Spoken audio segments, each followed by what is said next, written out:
So today we are going to start a new chapter that is surface chemistry from NCERT book और जो आपका पड़ेगा chapter number 5 surface chemistry.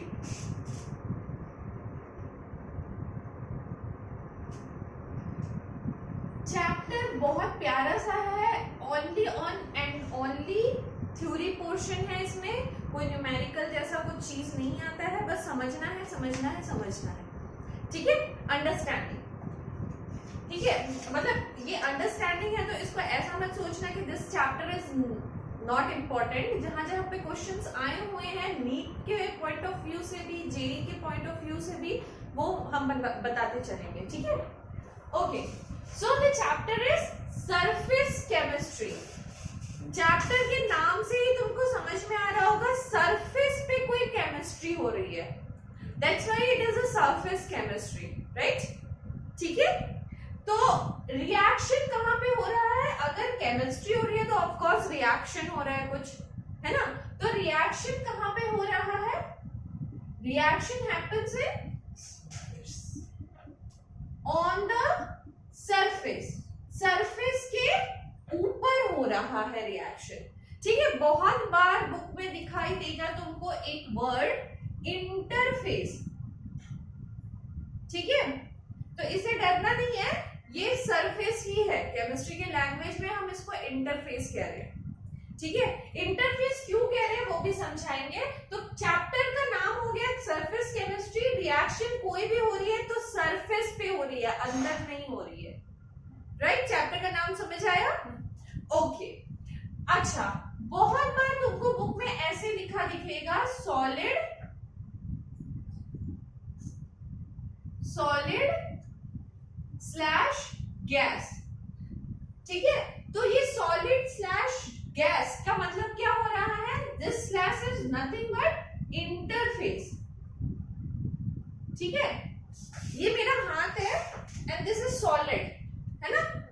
इसके ऊपर कुछ भी रिएक्शन हो रहा है तो ये गैस मीडियम है ना, ऊपर वाला जो भी मीडियम है दैट इज गैस। उसके साथ मेरे हाथ के ऊपर वाले सरफेस पे अगर कोई रिएक्शन हो रहा है दैट इज सॉलिड और गैस के बीच में रिएक्शन हो रहा है, और ये ऊपर में एक कोई पतला सा जो स्किन है ना जो कि गैस को और सॉलिड को, मेरे हाथ को सेपरेट कर रहा है, that separation point is interface. तो सॉलिड स्लैश गैस के बीच में अगर एक इंटरफेस है, इस टर्म का मतलब ऐसे समझेंगे, अंडरस्टूड? ओके, तो हम बोल सकते हैं लिक्विड गैस के बीच में एक इंटरफेस है, बोल सकते हैं ना। अच्छा, वेरी नाइस। हम क्या ये बोल सकते हैं गैस गैस के बीच में इंटरफेस है? नो, क्यों? क्योंकि गैस गैस मिलके होमोजीनियस मिक्सचर बना देता है ना। तो गैस गैस तो आपस में मिल जाते हैं, तो इनके बीच में कभी इंटरफेस नहीं दिखेगा। जो भी इंटरफेस दिखेगा फर्स्ट इंटरफेस सॉलिड और गैस के बीच में दिखेगा या फिर लिक्विड और गैस के बीच में दिखेगा। अंडरस्टूड? अंडरस्टूड? मिटा ले, ओके, स्पेस चाहिए, मिटा ले रहे हैं, ठीक है। ओके, नेक्स्ट आता है टर्म एडसॉर्प्शन।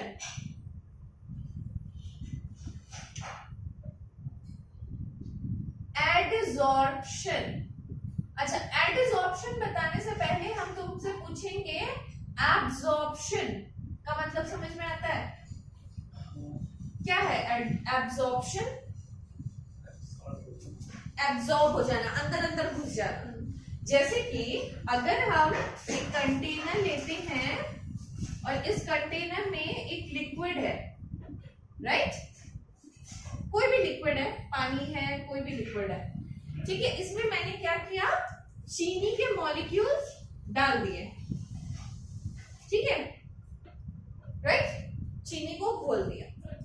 क्या होगा अगर मैं तुमको बोलूं कि एक काम करो, फिंगर लो और इसके अंदर डिप करो, ठीक है, घुला हुआ है अभी, अंदर डिप करो और टेस्ट करो, क्या लगेगा? मीठा, स्वीट, राइट। मैं बोलूंगी कि यहां से यहां तक डिप किया था ना, अब एकदम नीचे तक टेस्ट करो, क्या लगेगा? ज्यादा मीठा कि मीठा? भुला हुआ है ना, सेम टेस्ट। अगर मैं बोलूं अंदर ना जाके सिर्फ सरफेस पे टच करके फिर टेस्ट करो, सेम टेस्ट आएगा ना यार। यानी कि शुगर मॉलिक्यूल इक्वली डिस्ट्रीब्यूटेड हो गए हैं सब जगह, राइट? अंडरस्टूड? समझ आ रहा है? तो इक्वली डिस्ट्रीब्यूटेड हुए हैं, इसीलिए जो शुगर का मॉलिक्यूल का टेस्ट यहाँ आ रहा है वही टेस्ट यहाँ आ रहा है, वही टेस्ट यहाँ आ रहा है, यानी कि शुगर के मॉलिक्यूल एब्जॉर्ब हो गए हैं, है ना? तो इसको बोलेंगे, जो पूरा लिक्विड होता है उसको बोलते हैं बल्क। तो बल्क में एब्जॉर्ब हो गया है शुगर के मॉलिक्यूल्स। देन बट अगर मैं इस बोर्ड के बारे में बात करूं, ठीक है, ये बोर्ड है और इस पे मैंने लिखा हुआ है एडसॉर्प्शन या फिर ये सब चीजें लिखी हुई हैं। क्या मैं इस बोर्ड को तोड़ूं और छोटे छोटे छोटे छोटे टुकड़े कर दूं तो क्या ये इंक दिखाई देगा अंदर से? मतलब सरफेस पे कुछ हुआ है ना, ओनली अंदर नहीं गया है, बल्क में कुछ नहीं गया है, ओनली एंड ओनली रिएक्शन जो भी हुआ है सरफेस पे हुआ है, तो उसको बोलेंगे एडसॉर्प्शन। क्लियर है? दोनों में डिफरेंस पता चला, एब्जॉर्प्शन एंड एडसॉर्प्शन। ठीक है, तो हम बोल सकते हैं adsorption is a surface phenomenon, है ना?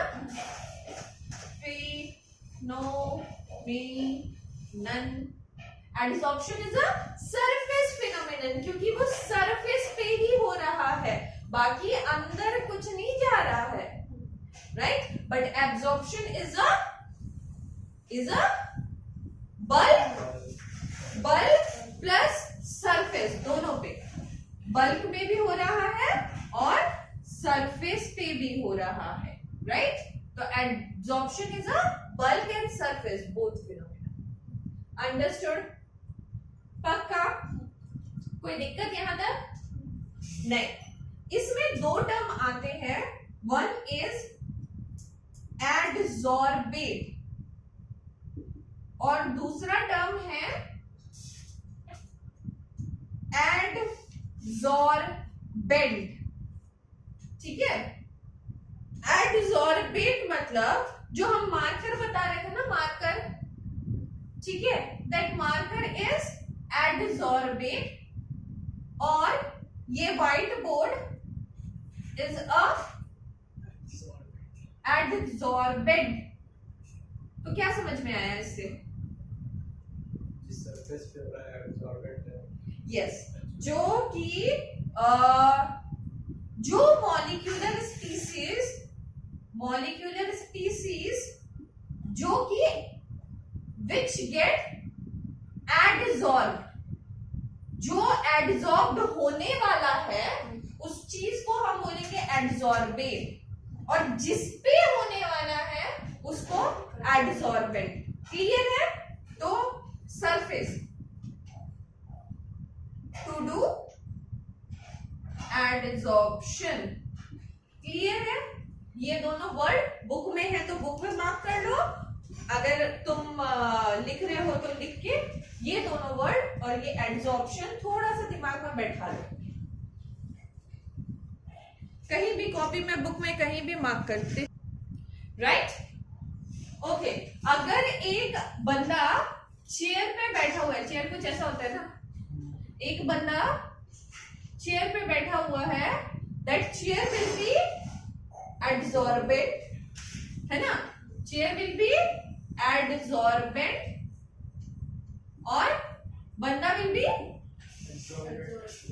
एडसॉर्बेट। क्लियर है? जो एडसॉर्ब होने जा रहा है दैट इज एडसॉर्बेट, जो एडसॉर्ब करेगा दैट इज एडसॉर्बेंट, राइट? अब देखो, एक एग्जांपल तुम्हारे एनसीईआरटी बुक का ही उठा रहे, मिटा लेना। ओके, एनसीईआरटी बुक का ही एक एग्जांपल उठा रहे हैं। बहुत बच्चे स्किप करके चलते हैं, प्लीज उसको अवॉइड करना, स्किप नहीं करना। दैट इज एग्जांपल दिया हुआ है तुम्हारा सिलिका जेल और एनहाइड्रस कैल्शियम क्लोराइड। ठीक है, ये दो एग्जांपल दिए हुए हैं। तो अगर मैं जनरल लैंग्वेज में बोलूं, लोकल लैंग्वेज में बोलूं, तो दोनों पानी को खींचता है ना, local language, layman language. But exactly क्या दोनों को पानी को खींचता है? नहीं, ऐसा नहीं होता है। क्वेश्चन पूछा जाता है बुक में कि या फिर एग्जाम में कि दोनों में से कौन एब्जॉर्ब करता है, कौन एब्जॉर्ब करता है। तो सिलिका जेल में क्या होता है, अगर मैं एक सिलिका जेल का मॉलिक्यूल देखूं तो उसमें पानी मॉलिक्यूल ऐसे आके बैठते हैं पानी के, ठीक है। और मैं एनहाइड्रस कैल्शियम क्लोराइड देखूं तो उसमें पानी के मॉलिक्यूल ऐसे भी आते हैं और ऐसे भी आते हैं। अब मुझे बताओ कौन सा एब्जॉर्ब हुआ और कौन सा एब्जॉर्ब हुआ? ये हुआ एब्जॉर्ब, ये हुआ एडजॉर्ब। ठीक है, तो क्वेश्चन पूछा जाता है, 1 मार्क्स का क्वेश्चन रहेगा अगर आएगा तो, कि कौन सा एडजॉर्ब करता है, कौन सा एब्जॉर्ब करता है, तो बता दोगे? ओके, अच्छा, मिटा ले। ओके, नेक्स्ट है, एक और क्वेश्चन आता है कि एक बड़ा सा रॉक है, ठीक है। सपोज एक बड़ा सा रॉक है, राइट। इसका सरफेस एरिया है x, ठीक है। इसको तुमने तोड़ा और छोटा छोटा रॉक बनाया, ठीक है। और इसका सरफेस एरिया है सपोज y। इसको तुमने और तोड़ा और छोटा छोटा रॉक बनाया, राइट। और इसका सरफेस एरिया है z। ध्यान से सोचना और मुझे बताना कौन से जगह पे, कौन से सरफेस एरिया पे सबसे ज्यादा एडजॉर्प्शन होगा। सोचो, 2 मिनट सोचो और मुझे बताओ कि किस जगह पे सबसे ज्यादा एडजॉर्प्शन होगा। तब तक हम पानी पी लेते हैं।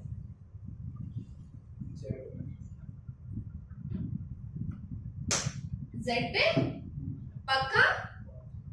बोलो सोनल। एक्स पे? नो बाबू, ऑफ कोर्स जेड पे।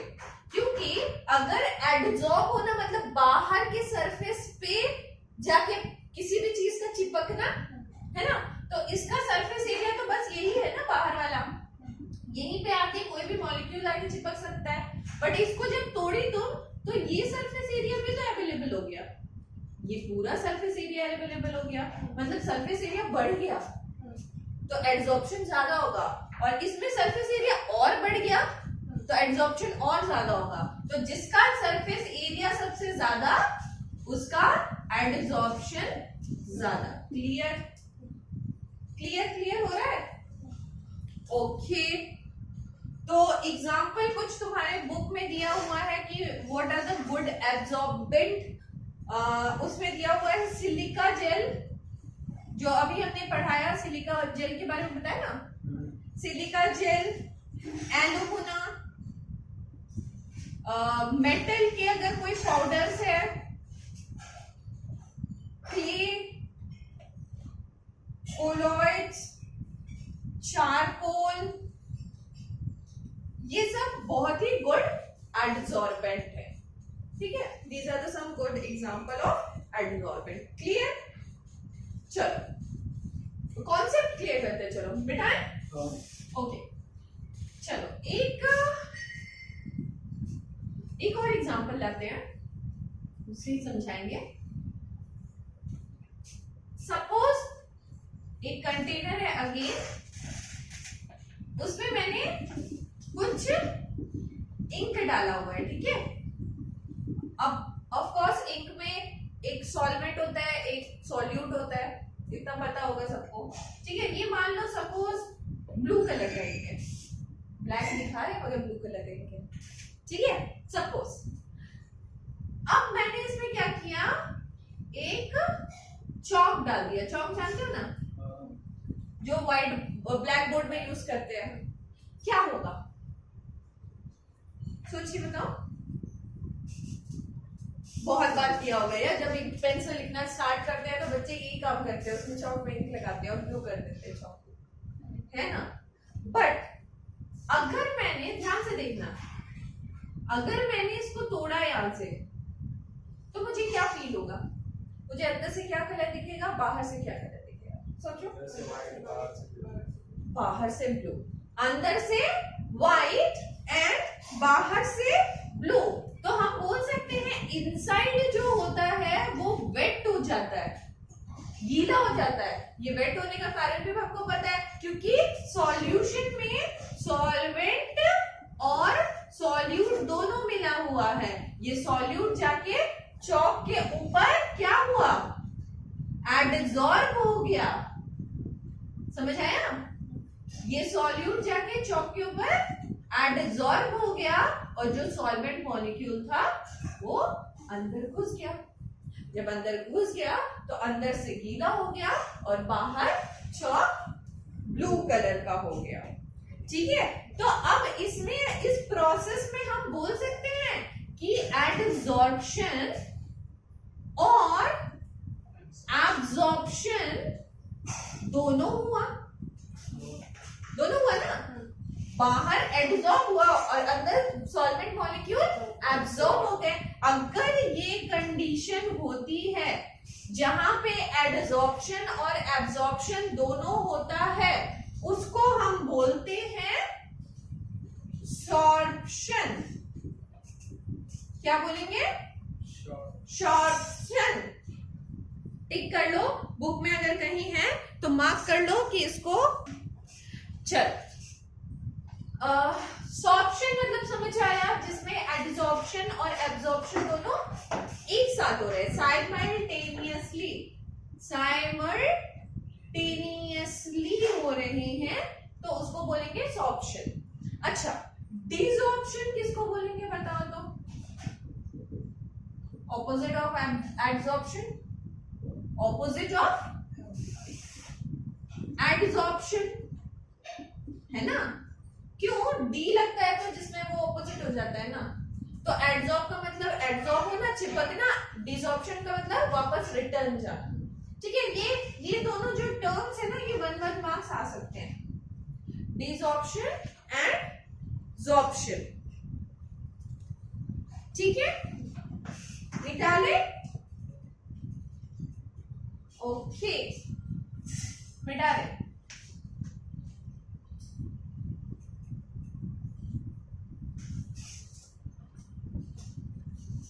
चलो, अच्छा, पेज सेकंड या थर्ड कुछ है तुम्हारे एनसीईआरटी बुक का, जिसमें हेडिंग लगा हुआ है adsorption in action. Adsorption in action करके टॉपिक दिया हुआ है।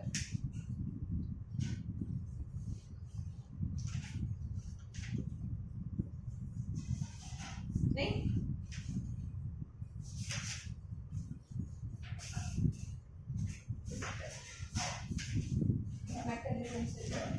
Adsorption in action. ठीक है, मिल गया? पेज नंबर 132 में है, 122। अच्छा, पेज 122 में एक टॉपिक दिख जाएगा, adsorption in action.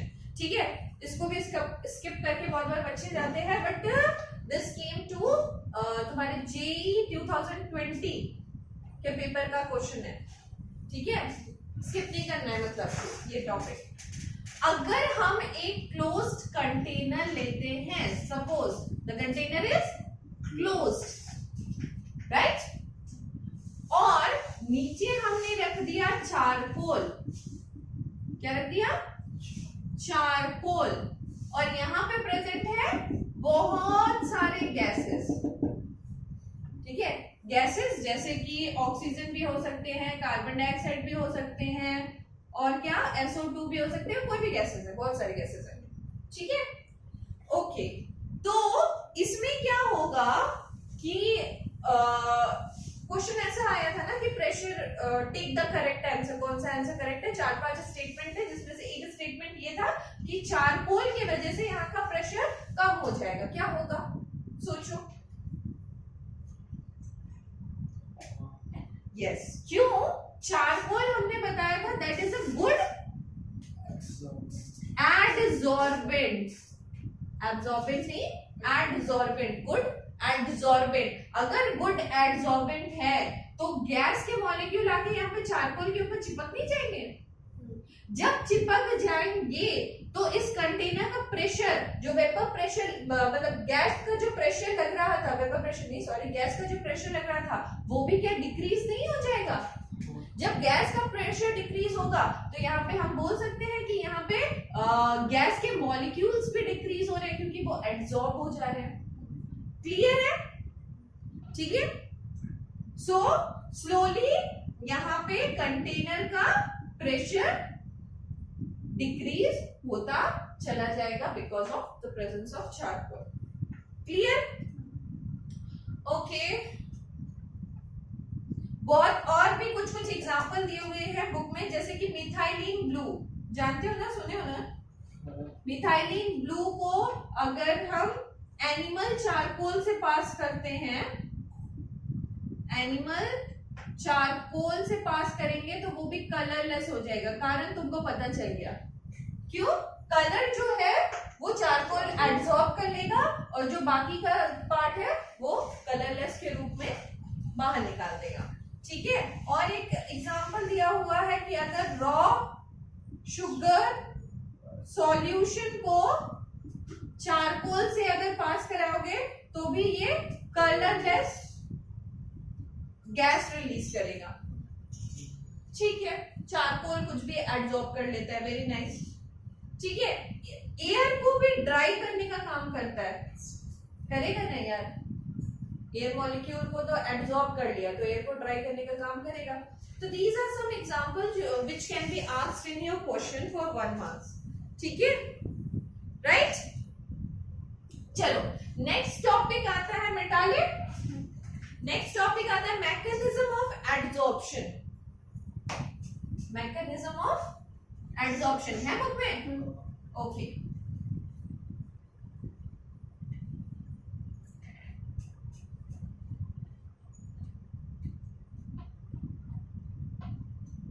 Mechanism of adsorption.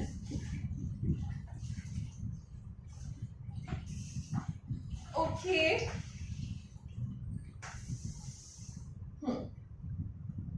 अगर एक कंटेनर है, इसमें अगेन वही पानी है, ठीक है, और उस पानी में यहां एक मॉलिक्यूल है और सपोज यहां एक मॉलिक्यूल है। ठीक है, दो ही मॉलिक्यूल के बारे में बात करते हैं। एक बल्ब के अंदर है, एक सरफेस पे। अच्छा, इस पे जो प्रेशर लगेगा, यहाँ के मॉलिक्यूल भी कुछ फोर्स ऑफ अट्रैक्शन लगाएंगे, यहाँ के मॉलिक्यूल भी कुछ फोर्स ऑफ अट्रैक्शन लगाएंगे, यहाँ के मॉलिक्यूल भी कुछ फोर्स ऑफ अट्रैक्शन लगाएंगे, यहाँ के मॉलिक्यूल भी फोर्स ऑफ अट्रैक्शन लगाएंगे। वैसे ही यहाँ पे भी लगेगा, यहाँ पे भी लगेगा, यहाँ पे भी लगेगा, यहाँ पे भी लगेगा। लगेगा क्या? सारे मॉलिक्यूल आपस में फोर्स ऑफ अट्रैक्शन लगाएंगे। तो हम ये बोल सकते हैं कि यहाँ का ओवरऑल फोर्स ऑफ अट्रैक्शन जो है वो 0 है ना? ये इससे कैंसिल हो गया, ये इससे कैंसिल हो गया, ये इससे कैंसिल हो गया, ये इससे कैंसिल हो गया, तो ओवरऑल फोर्स ऑफ अट्रैक्शन क्या है? 0 है। चलो ऊपर वाले की बात करते हैं। यहाँ पे वाटर मॉलिक्यूल की तरफ से कुछ फोर्स ऑफ अट्रैक्शन होगा, यहाँ पे एयर मॉलिक्यूल की तरफ से फोर्स ऑफ अट्रैक्शन होगा। क्या है ना? अगेन यहाँ पे कुछ वाटर मॉलिक्यूल की तरफ से होगा, यहाँ पे कुछ एयर मॉलिक्यूल की तरफ से होगा। Water molecule, air molecule, water molecule, water molecule. ठीक है, तो यहाँ पे तुम देख रहे हो कि पानी में मॉलिक्यूल अगर है प्रेजेंट, यानी कि डाउनवर्ड फोर्स ऑफ अट्रैक्शन जो है, डाउनवर्ड फोर्स ऑफ अट्रैक्शन है वो ज्यादा है, तभी ना वो नीचे की तरफ है ना? तो हम बोल सकते हैं डाउनवर्ड फोर्स ऑफ अट्रैक्शन यहाँ पे ज्यादा है। तो डाउनवर्ड फोर्स ऑफ अट्रैक्शन की वजह से मॉलिक्यूल्स जो है वो एडसॉर्ब होके यहाँ पे प्रेजेंट है। ठीक है, this is nothing but mechanism of adsorption. Mechanism of adsorption मतलब क्या होता है? जहां पे फोर्स ऑफ अट्रैक्शन ज्यादा होगा उसके तरफ जाके मॉलिक्यूल्स चिपक जाएंगे। That is the volume. ठीक है, क्लियर? ओके, अच्छा पॉइंट्स यहाँ पे कुछ कुछ आते हैं। सरफेस एरिया, बताओ सरफेस एरिया ज्यादा होगा तो ये एब्जॉर्प्शन ज्यादा होगा क्या? पक्का यार, सरफेस एरिया इतना बड़ा मिल रहा है तो मॉलिक्यूल को चिपकने के लिए जगह मिल रहा है, क्या होगा? एब्जॉर्प्शन ज्यादा हो जाएगा। क्लियर? ओके, अगर अनबैलेंस फोर्स होगा तब एब्जॉर्प्शन ज्यादा होगा ना यार? यहाँ पे तो अनबैलेंस फोर्स ही था ना, एयर तो अपना एक फोर्स लगा रहा था, लिक्विड एक अपना फोर्स लगा रहा था, मगर लिक्विड का फोर्स ज्यादा था इसीलिए वो नीचे चिपका हुआ था, है ना? अनबैलेंस फोर्स की वजह से ये एब्जॉर्प्शन हुआ था। अगर बैलेंस फोर्स होता तो वो तो ओवरऑल जीरो हो जाता। ठीक है, तो अनबैलेंस फोर्स की वजह से एब्जॉर्प्शन ज्यादा होता है, और सरफेस एरिया अगर ज्यादा हो तो एब्जॉर्प्शन ज्यादा होता है। क्लियर है? क्लियर है? Okay, next second term is absorption is exothermic in nature. Exothermic in nature, exothermic का मतलब release of heat, release of heat का मतलब डेल्टा एच नेगेटिव, है ना? अगर एक मॉलिक्यूल आके यहाँ पे चिपक रहा है तो यहाँ से भी तो कुछ एनर्जी रिलीज हो रही है, रिलीज हो जाना मतलब एनर्जी का अंदर से बाहर निकल जाना, तो नेगेटिव ही होता है ना, तो delta H is negative. Clear? ठीक है, okay, next topic is entropy. बताओ, अकॉर्डिंग टू एंट्रोपी एब्जॉर्प्शन में क्या चेंज होगा? एंट्रोपी मीन्स एनर्जी, है ना? देखो, अगर ये सरफेस है, suppose this is the surface, ठीक है, यहाँ पे बहुत सारे मॉलिक्यूल उड़ रहे हैं, मतलब उड़ रहे हैं मतलब क्या? एंट्रोपी हाई है ना? तभी ना उड़ रहे हैं, और एंट्रोपी जब धीरे धीरे लो हो जाएगी तो ये मॉलिक्यूल आके यहाँ पे रेस्ट करना शुरू कर देंगे। जिस मॉलिक्यूल का एंट्रोपी कम हो जाएगा वो रेस्ट पोजीशन में आ जाएंगे, मतलब एंट्रोपी किससे डिनोट करते हैं? डेल्टा एस से। डेल्टा एस जब नेगेटिव हो जाएगा तब एडसॉर्प्शन हो जाएगा। क्लियर है? क्लियर है? पक्का? तो delta H is also negative, delta S is also negative. Delta H और डेल्टा एस की बात आएगी और गिब्स फ्री एनर्जी की बात नहीं आएगी, तो ये तो हो नहीं सकता। चलो, next point is Gibbs free energy. Delta H is equal to delta G is equal to delta H minus T delta S होता है। अब देखो भाई, ये नेगेटिव, ठीक है, ये भी नेगेटिव, ठीक है, और इसको इससे छोटा होना होगा तब ना ये माइनस में आएगा आंसर। सोचो, ये माइनस में आंसर कब आएगा? गिब्स फ्री एनर्जी का माइनस में आंसर कब आएगा?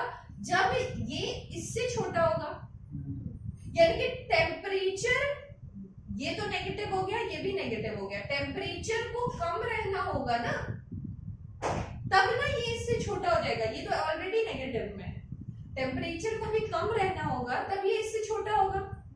ठीक है, तो अगर टेम्परेचर कम है मतलब हम बोल सकते हैं अगर टेम्परेचर कम रहता है तब एडसॉर्प्शन ज्यादा होता है। ठीक है, ठीक है, और टेम्परेचर अगर सपोज ये दोनों एक दूसरे के इक्वल हो गया, सपोज एक घटना हुई जिसमें ये दोनों एक दूसरे के इक्वल हो गया, तो क्या गिब्स फ्री एनर्जी जीरो हो जाएगा? अंडरस्टूड? अंडरस्टूड? तो अगर गिब्स फ्री एनर्जी जीरो हो जाता है तो हम बोल सकते हैं ये जीरो कब होता है? जब इक्विलिब्रियम कंडीशन आ जाए और एडसॉर्प्शन ना हो पाए, है ना? तो this condition is for equilibrium. Understood? तो ये सारे पॉइंट्स आपको मार्क करने पड़ेंगे, ये सारे पॉइंट्स आपको याद रखने पड़ेंगे, ठीक है? ठीक है, जहां पे कुछ नहीं समझ में आ रहा पक्का बोल देना। सारी चीजें क्लियर है? पक्का पक्का क्लियर है?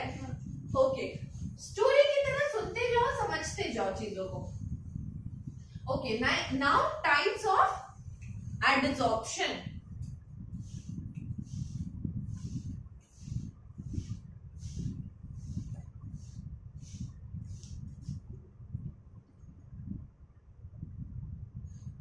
टाइप्स ऑफ adsorption, ठीक है? There are two types of adsorption. One is physisorption and another one is chemisorption. ठीक है, नाम से ही समझ में आ रहा होगा, this is physical adsorption, this is chemical adsorption.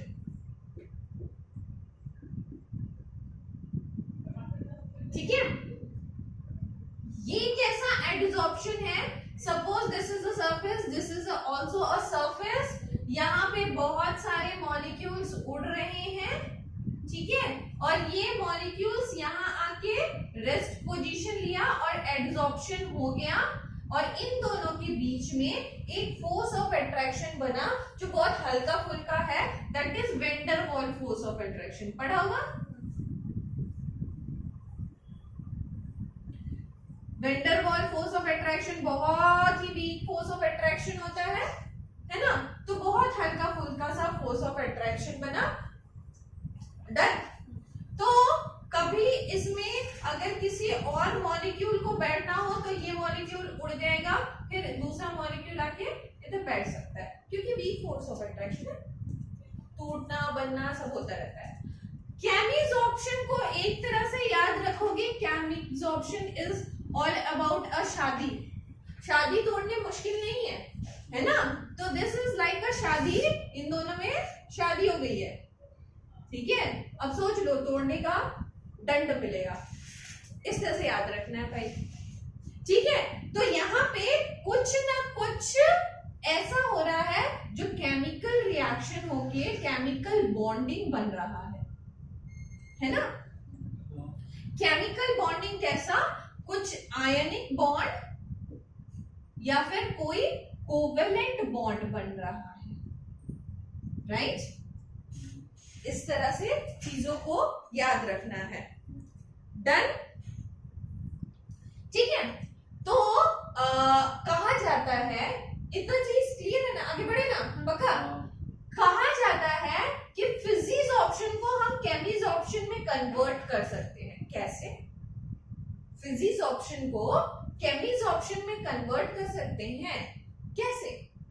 तो कैसे का जवाब है, सपोज एक प्लैटिनम का सरफेस है तुम्हारे पास और उसमें तुम हाइड्रोजन मॉलिक्यूल को एडसॉर्ब होने दिया तुमने, ठीक है? एडसॉर्ब हुआ, वीक वैन डर वाल फोर्स बन के एडसॉर्ब हो गया।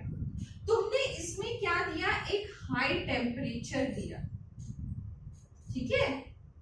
बिकॉज ये मॉलिक्यूल H2 मॉलिक्यूल आपस में बहुत स्ट्रांगली अटैच थे, इसीलिए वो प्लैटिनम के साथ लूजली बॉन्ड कर रहे थे।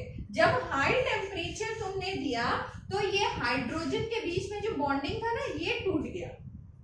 ये जब टूटा तब अब ये प्लैटिनम के सरफेस पे स्ट्रांगली अटैच कर गए, ठीक है? यानी कि इसके बीच में कोई ना कोई आयनिक या कोवेलेंट बॉन्ड बन गया, जिसकी वजह से यहाँ पे केमिसॉर्प्शन हो गया because of this high temperature.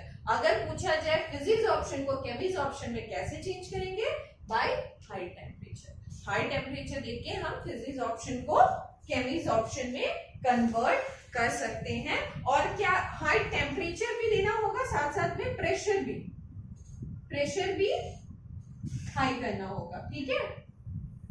Pressure high दिया, टेम्परेचर हाई दिया, टेम्परेचर से टूट गया और प्रेशर से एब्जॉर्ब हो गया। क्लियर है? क्लियर है?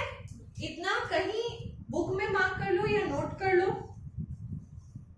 चलो नेक्स्ट आ जाओ, कैरेक्टरिस्टिक ऑफ फिजिसॉर्प्शन एंड केमिसॉर्प्शन है बुक में, कैरेक्टरिस्टिक, ठीक है। मैंने फिजिसॉर्प्शन केमिसॉर्प्शन रख दिया और उसके ऊपर मैं हेडिंग लगा दूंगी characteristic of फिजिसॉर्प्शन and chemisorption. Type को हटा देते हैं।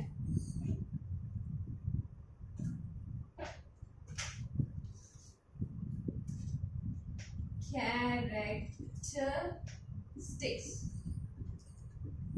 ठीक है, और फिजिसॉर्प्शन केमिसॉर्प्शन। फर्स्ट कैरेक्टरिस्टिक जो है वो है स्पेसिफिसिटी, ठीक है,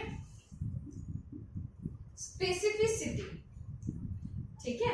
तो स्पेसिफिसिटी से मतलब तुमको समझ में आ रहा होगा कि स्पेसिफिसिटी मतलब क्या, स्पेसिफिक चीजें, ठीक है। अब मैंने बताया था केमिकल बॉन्ड इज लाइक शादी, बताया ना। तो शादी हम क्या किससे करते हैं, चूज ही होते हैं हम लोग, चूज करके शादी करते हैं। 3-4 लड़का देखा, 3-4 लड़की देखी, जो पसंद आया उसको शादी किया, है ना, ये चीज होता है। मान लो यहाँ पे 2 मॉलिक्यूल्स है और इस सरफेस को पसंद है ये वाले मॉलिक्यूल्स, तो ये इसको नहीं एब्जॉर्ब करेगा, ये खाली चाहे ये ऊपर भी रहे तो भी इसी को एब्जॉर्ब करेगा, बिकॉज इसमें केमिकल रिएक्शन अच्छा हो रहा है, आयनिक बॉन्ड या कोवेलेंट बॉन्ड बन जा रहा है। तो ऑलवेज स्ट्रॉन्ग बॉन्ड चाहिए, तो ऑलवेज स्ट्रॉन्ग बॉन्ड चाहिए, तो केमिसॉर्प्शन जो होंगे वो स्पेसिफिक होंगे, है ना, स्पेसिफिक है, ठीक है। तो केमिसॉर्प्शन स्पेसिफिक है और फिजिसॉर्प्शन क्या होंगे, फिजिसॉर्प्शन आज ये कल वो, समझ रहे हो, ठीक है। तो कभी इसको एब्जॉर्ब करेगा, कभी इसको एब्जॉर्ब कर रहा है, तो मतलब क्या हुआ, दिस स्पेसिफिक नहीं है। तो हम बोल सकते हैं physisorption is not specific, chemisorption is specific, क्योंकि ये आयनिक बॉन्ड या कोवेलेंट बॉन्ड या स्ट्रॉन्ग बॉन्ड बनाना है, इसको स्ट्रॉन्ग बॉन्ड नहीं बनाना है, ठीक है, done, okay. Next is second one is nature of adsorbate, nature of adsorbate. Adsorbate क्या था, जो एडसॉर्ब होता है, ठीक है। अच्छा, एक मान लो सपोज ये सरफेस है, अगेन एक सरफेस आ गया, ठीक है, इसमें 2 तरह के मॉलिक्यूल्स अगेन हैं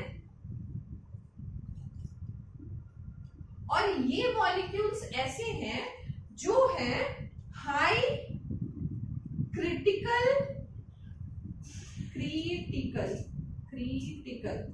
टेम्परेचर वाले, हाई क्रिटिकल टेम्परेचर वाले मॉलिक्यूल्स क्या होते हैं, इसका मतलब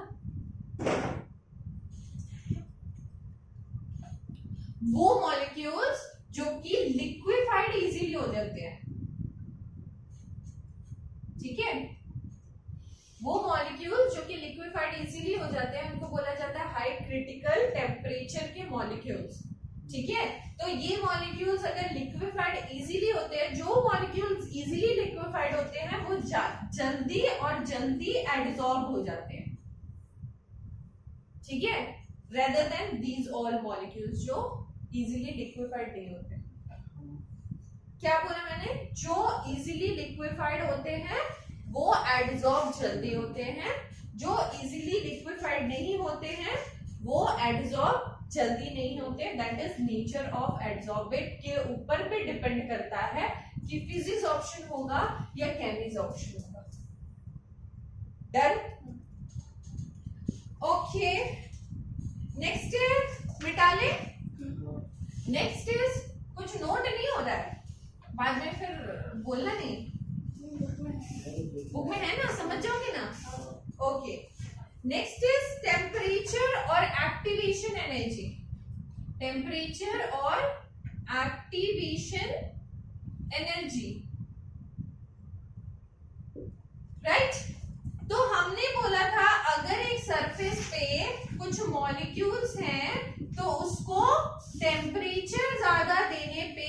एडजॉर्प्शन ज्यादा होगा, ये बोला था मैंने पहले। बट केमिसॉर्प्शन में क्या सिर्फ टेम्परेचर से काम चलेगा? नहीं, वहां पे एक, ये याद है ऐसा ग्राफ, एक एक्टिवेशन एनर्जी की जरूरत होती है, याद है ये ग्राफ? नहीं याद है?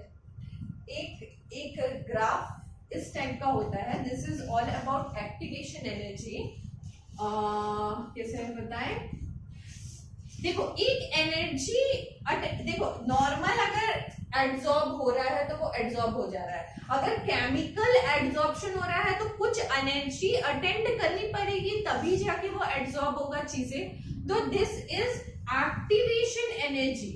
एक एक्टिवेशन एनर्जी मिलनी होगी जिसके वजह से मॉलिक्यूल्स जाके उतने एक्टिवेशन एनर्जी के बाद एड्सॉर्ब हो, तब जाके केमिसॉर्प्शन होगा, नॉर्मल टेम्परेचर से नहीं होगा। ठीक है, तो अगर बॉन्ड बनना है तो इसमें नॉर्मल टेम्परेचर से नहीं होगा, बहुत हाई टेम्परेचर चाहिए, क्योंकि हमको एक्टिवेशन एनर्जी बहुत ज्यादा चाहिए। ठीक है, डन? ओके, फिजिसॉर्प्शन, शादी नहीं हुई है तो क्या होगा? रिवर्सिबल होगा कि इरिवर्सिबल? यहाँ पे शादी हो गई है तो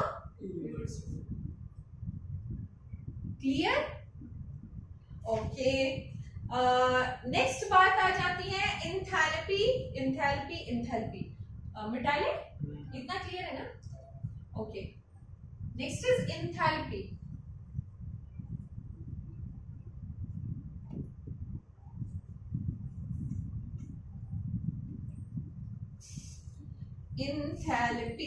इंथैल्पी हमने बताया था, एड्सॉर्प्शन की इंथैल्पी होती है डेल्टा एच, जो होता है वो नेगेटिव होता है।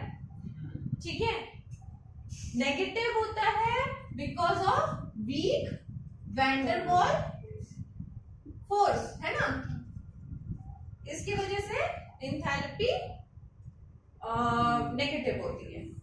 अब कितनी होती है इसमें और इसमें डिफरेंस वही है, दोनों का इंथैल्पी तो नेगेटिव होता है, बट कितना होता है इसको याद रखना जरूरी है। ये 20 to 40 किलो जूल पर मोल होता है, और ये होता है 80 to 240 किलो जूल पर मोल। ये यूनिट और ये वैल्यू याद रखना इंपॉर्टेंट है।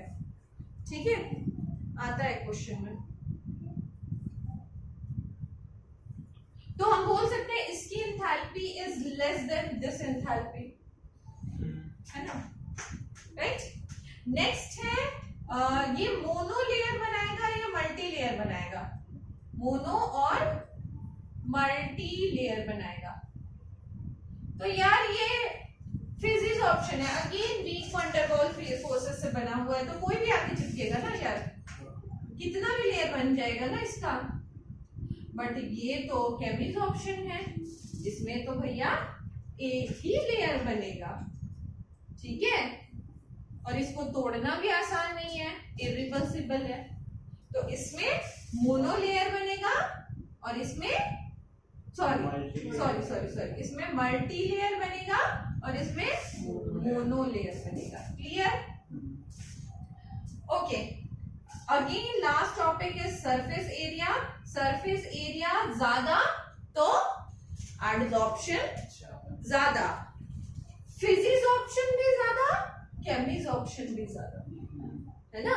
सरफेस एरिया बढ़ाएंगे तो फिजिसॉर्प्शन भी ज्यादा होगा, और सरफेस एरिया बढ़ाएंगे तो केमिसॉर्प्शन भी ज्यादा होगा। क्लियर है ये सारे पॉइंट्स, कैरेक्टरिस्टिक क्लियर? तो आज के लिए इतना ही, और नेक्स्ट हम पढ़ेंगे एडसॉर्प्शन आइसोथर्म है या फिर क्या है उसके तरफ। ठीक है, समझ आया? कोई दिक्कत यहाँ तक में? पक्का? एक बार घर में जाके ना रीड करना है, सिर्फ और सिर्फ रीड करना है। रीड करने से चैप्टर एकदम क्रिस्टल क्लियर रहेगा।